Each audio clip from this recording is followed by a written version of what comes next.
سورة الشمس. بسم الله الرحمن الرحيم.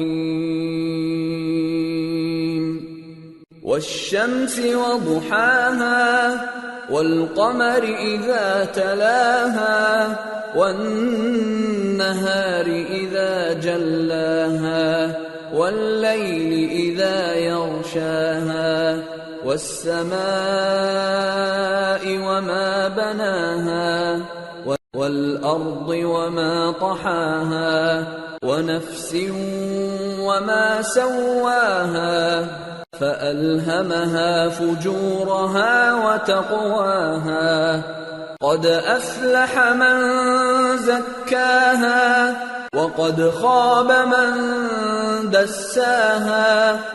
شروع اللہ کا نام لے کر جو بڑا مہربان نہایت رحم والا ہے.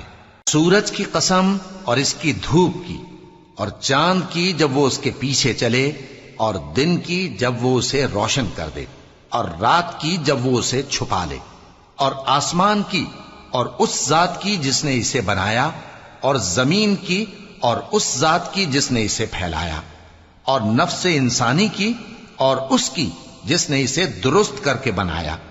پھر اس کو بدکاری سے بچنے اور پرہیزگار بننے کی سمجھ دی کہ جس نے اپنے نفس کو پاک رکھا وہ مراد کو پہنچا، اور جس نے اسے خاک میں ملایا وہ نامراد رہا. كذبت ثمود بطغواها إذ انبعث أشقاها فقال لهم رسول الله ناقة الله وسقياها فكذبوه فعقروها فدمدم عليهم ربهم بذنبهم فسواها ولا يخاف عقباها.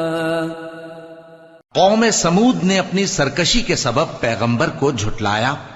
جب ان میں سے ایک نہایت بدبخت اٹھا تو اللہ کے پیغمبر صالح نے ان سے کہا کہ اللہ کی اونٹنی اور اس کے پانی پینے کی باری سے خبردار رہو. مگر انہوں نے پیغمبر کو جھٹلایا، پھر اونٹنی کو مار ڈالا تو ان کے رب نے ان کے گناہ کے سبب ان کو نیست و نابود کر دیا، پھر سب کو برابر کر دیا، اور اللہ کو ان کے بدلہ لینے کا کچھ بھی ڈر نہیں.